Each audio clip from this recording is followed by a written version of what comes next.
রবিবার সাত সকালে বিমানে মুম্বাইয়ের উদ্দেশ্যে রওনা হন শুভশ্রী গঙ্গোপাধ্যায়। বিমানবন্দর থেকে অভিনেত্রীর ভিডিও ভাইরাল হয়েছে, যা দেখে অনেকেই ভেবেছিলেন এবার হয়তো টলিপাড়ার অভিনেত্রী প্রযোজক বলিউডে নতুন ইনিংস শুরু করবেন। তবে পরে জানা যায় একটি গ্ল্যামার খচিত অ্যাওয়ার্ড অনুষ্ঠানে যোগ দিতে যাচ্ছেন শুভশ্রী। অভিনেত্রীর সোশ্যাল পাড়ায় উকি দিতেই মিলল সেই ঝলক।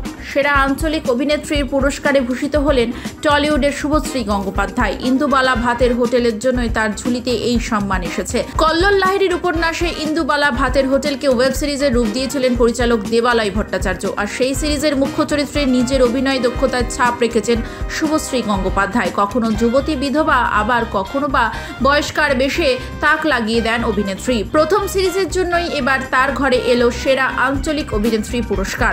মুম্বাইতে এদিন নেক্সার মঞ্চে পুরস্কৃত হওয়ার সেই মুহূর্ত অনুরাগীদের সঙ্গে ভাগ করে নিয়েছেন শুভশ্রী গঙ্গোপাধ্যায়। রাজঘরানীর পরনে লাল শাড়ি পুরস্কার হাতে পেয়ে ধন্যবাদ জানিয়েছেন পরিচালক দেবালয়, গল্পকার কল্লোল সহ গোটা ইন্দুবালা টিমকে। একদিকে রাত যখন 21শে জুলাইয়ের কর্মসভার জন্য দলীয় কর্মসূচি নিয়ে ব্যস্ত, তখন একাই মুম্বাইতে উড়ে গিয়েছেন অভিনেত্রী।